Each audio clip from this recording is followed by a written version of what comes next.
Everything you believe is happening to you is, in reality, happening through you. Jung uncovered a truth so profound that it makes every other psychological insight clear.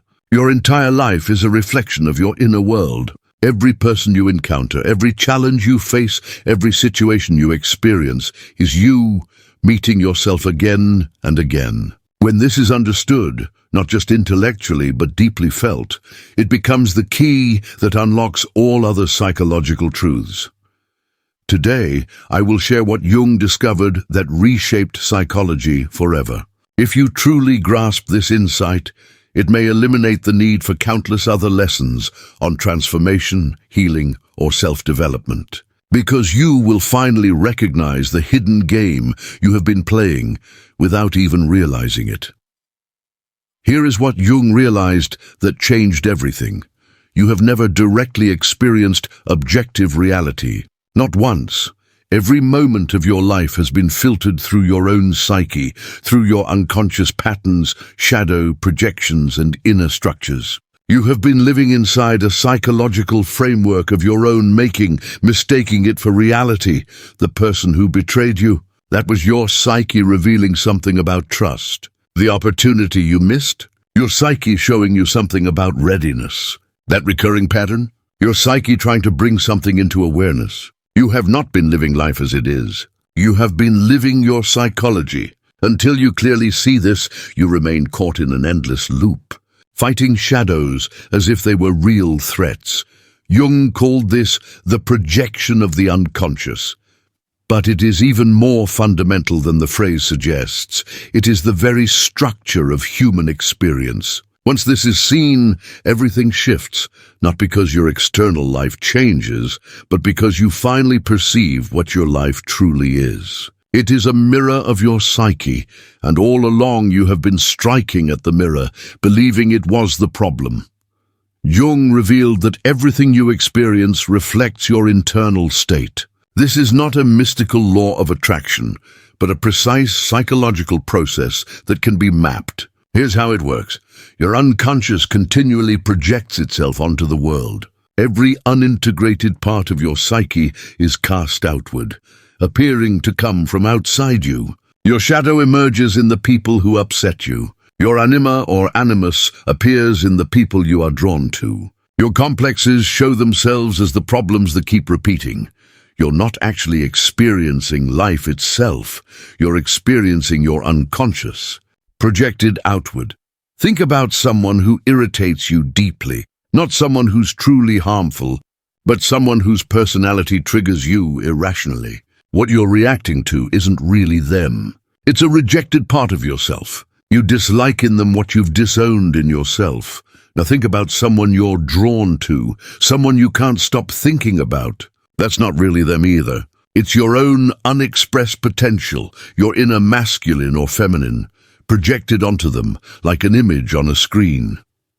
Every experience works this way. Jung demonstrated this with thousands of patients. The woman who repeatedly attracted narcissists was projecting her own denied sense of self-importance. The man who was constantly betrayed was projecting his own unacknowledged capacity for betrayal.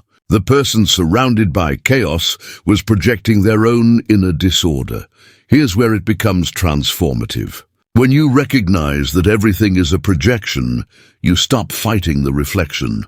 Think about how absurd it would be to punch a mirror because you don't like what you see.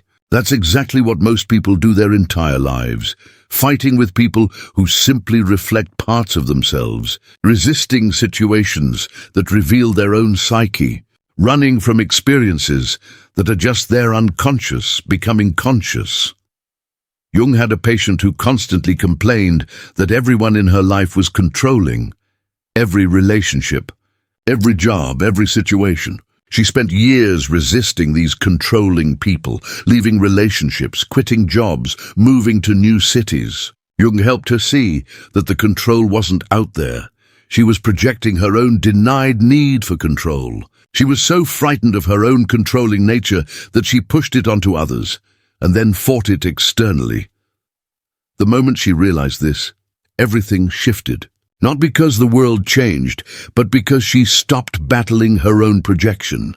She took it back, accepted her own controlling tendencies, and suddenly the controlling people either vanished from her life or no longer appeared controlling. This is the first crucial insight. Your life problems are projection problems. You're not struggling with reality. You're struggling with your own unconscious material that appears as reality. Every difficult person represents a difficult part of you. Every recurring situation reflects an unintegrated aspect of your psyche.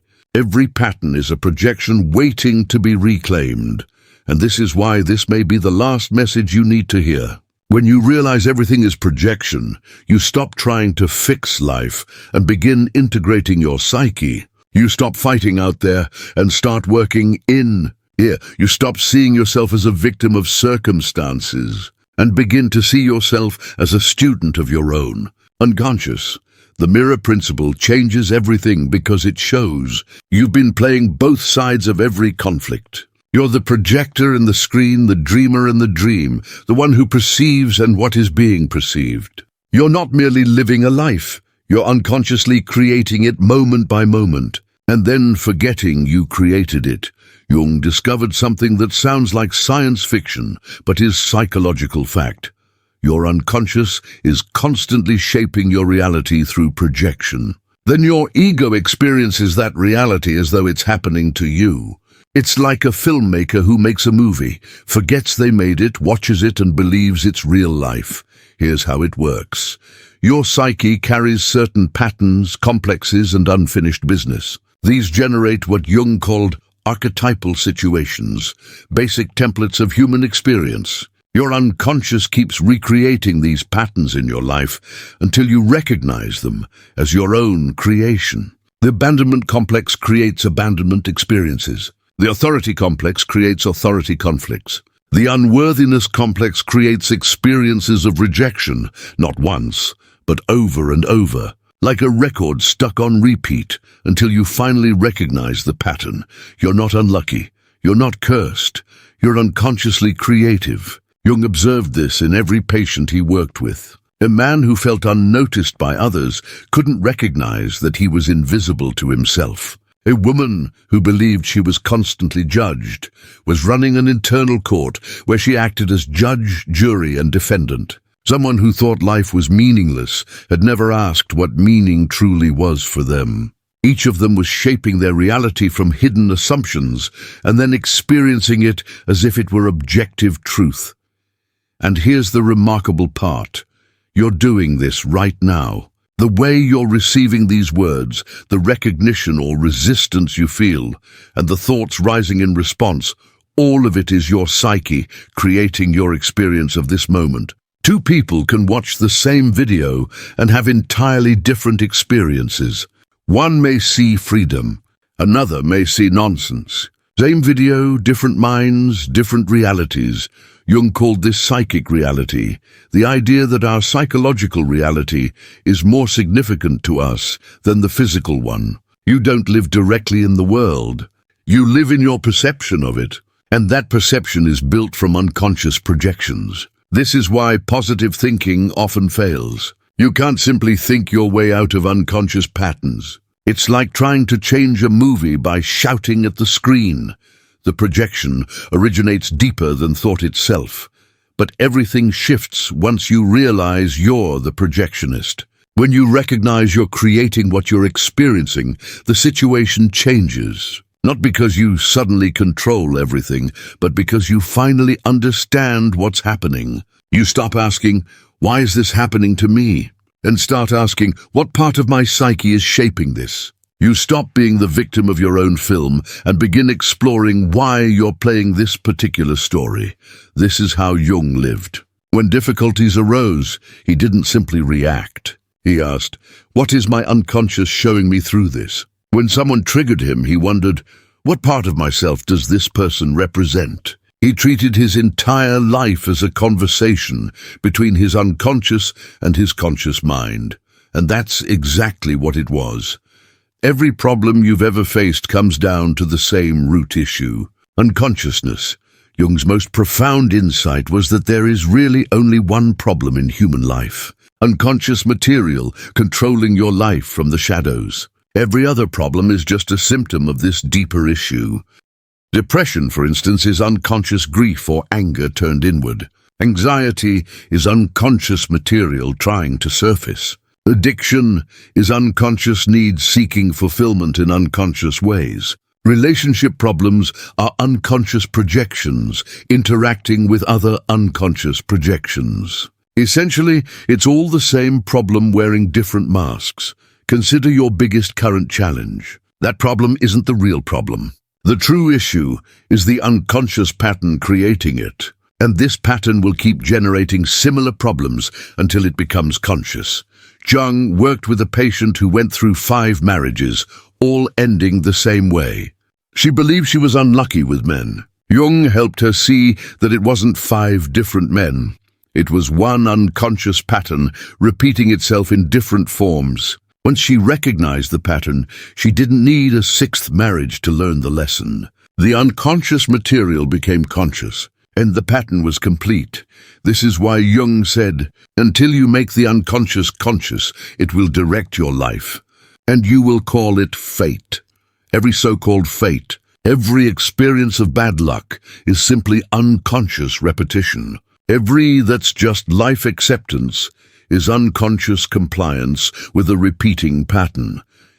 Here's the liberating truth. Since all problems stem from this one source, there is essentially only one solution: consciousness. Not positive consciousness, not enlightened consciousness, just plain awareness, seeing what is actually happening rather than what appears to be happening. When you recognize that you're creating abandonment experiences, the pattern loses its power. When you notice that you're projecting your shadow onto others, the projection returns to you. When you see that you're enacting an unconscious complex, the complex dissolves. Consciousness is the universal solvent. It resolves every problem by revealing that the problem was never what you thought it was. Jung experienced this firsthand in his confrontation with the unconscious. He was overwhelmed by visions, intense emotions, and psychological chaos. His ego wanted to resist, fix, and control it. But he realized that the chaos itself wasn't the problem. It was his lack of consciousness about it. By observing rather than fighting, by bringing awareness to the unconscious material, the chaos transformed into insight. The visions that once seemed like madness became the foundation of his psychology. Emotions that felt destructive became creative energy. Meaningless chaos revealed profound insights. Nothing external changed, only his consciousness of it did. And that changed everything. This is the master key. Every problem is solved the same way, by seeing what was previously unseen, by making the unconscious conscious, by recognizing a projection as a projection. You don't need separate solutions for different problems. You need consciousness applied to unconsciousness. That's it. That's the entire principle. Once you understand projection, you stop looking for answers outside yourself and start discovering them within. Every book you read, every video you watch, every teacher you follow, you're not truly learning from them. You're learning from your own projections onto them. You find in them what already exists within you, but needs external confirmation to emerge. Jung observed this with transference. Patients would project their unconscious material onto him, and through that projection, realize the wisdom they already possessed. He wasn't teaching. He acted as a mirror for their projections until they could reclaim their own insight. This video works the same way. It's not giving you new knowledge. It reflects something you already know, but haven't consciously acknowledged. These aren't my words or Jung's. They are your words projected onto the content, waiting for recognition. Think about your past breakthroughs. They didn't come from new information. They came from suddenly seeing what had always been present. The answers weren't delivered, they were revealed. You didn't learn something new. You remembered what had been forgotten. Everything you need is already within your unconscious. Every answer, insight, and solution.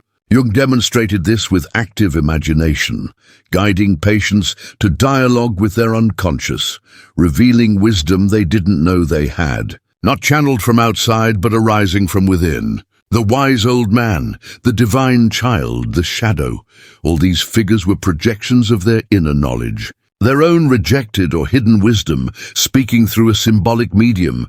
You don't need more information. You need more awareness of the knowledge you already hold. You don't need new answers. You need to recognize the answers hidden in your questions. Seeking outside yourself is often avoiding what's within. Every new book, video, or teacher can delay the real work, facing what you already know but resist acknowledging. Jung said, "The privilege of a lifetime is to become who you truly are, but you already are who you truly are. You're just unconscious of it. You don't need to become anything. You need to recognize what has always been. Seeking ends when you realize that what you've been searching for is the one doing the searching. Here is the final truth. You are not who you think you are. You are the awareness of who you think you are." Jung found that behind all projections, patterns, and complexes, there is something that does not project, the self. Not the ego self you identify with, but the observing self. This self does not have problems because it doesn't identify with them. It does not have patterns because it observes them. It does not project because it recognizes projections. You've been identifying with your personality, your problems, your patterns, but you are not them. You are what observes them. It's like watching a movie and thinking you are a character, but you're not in the film. You're watching it. You're not your life. You are the one experiencing it. Jung called this the self with a capital S. Individuation is the process of shifting identification from ego to self, from the character to the witness, from projection to what lies beyond projection. This is not spiritual bypassing. It's a psychological fact. Right now, you are aware of reading these words. You are aware of thoughts arising. You are aware of feelings moving through you. That awareness is closer to your true nature than any content of awareness. This matters practically. When you identify as awareness rather than content, your problems shift. You are not depressed. You are aware of depression. You are not anxious. You notice anxiety arising. You are not your trauma. You observe trauma patterns unfolding. This is not denial. It is a fundamental change in identity. From this position, you have options unavailable when you identify with the problem. Jung experienced this during his Red Book period, flooded with intense visions and emotions. His ego feared madness, but he discovered the witness within, the part that could observe without being consumed. From that stance, he could engage with visions, dialogue with figures, and experience the process without losing himself. He found the self that remains stable while all else changes, the awareness that stays clear while content shifts, the witness that remains free while the ego struggles. Once you recognize yourself as the witness rather than the witnessed, everything changes. You stop trying to fix projections and begin observing them. You stop battling patterns and start studying them. You stop being your problems and start being curious about them. How do you do this? Jung's method was simple but radical. Treat everything as communication from your unconscious. When someone triggers you, ask, which part of me is this showing? When a pattern repeats, ask, what is my unconscious revealing through this pattern? When problems persist, explore the unconscious material generating them. Crucially, do this not from the ego trying to fix things, but from the self observing with curiosity. You are not trying to stop projecting. That's impossible. You are trying to recognize projection as projection while it occurs. You are not trying to eliminate patterns. You are learning to see them clearly. Jung called this holding the tension of opposites. You live your life while also observing yourself live it. You are both the actor and the audience. You participate and witness simultaneously. This takes practice. The ego often wants to collapse into identification. I am this problem. Or it seeks escape through spiritual bypassing. I'm above all problems. Individuation happens in the tension between these two positions. You learn to say, I'm experiencing depression instead of I am depressed. Anxiety moves through you rather than defining you. Patterns play out instead of thinking this always happens to me. These small linguistic shifts represent significant psychological shifts. Here's Jung's ultimate message. The one insight that makes everything else secondary. Your entire life is your unconscious becoming conscious. Every person, every situation, every moment exists as your psyche trying to know itself through projection and recognition. You're not here to win at life. You're here to wake up to life. You're not here to solve every problem. You're here to recognize problems as projections. You're not here to become someone better. You're here to realize who you have always been. This isn't a philosophy or belief system. It is what is actually happening, whether you notice it or not. Your unconscious constantly projects. Life constantly reflects. The real question is whether you are conscious of this process. If this insight truly lands, you don't need another video. You have the master key. Everything is projection.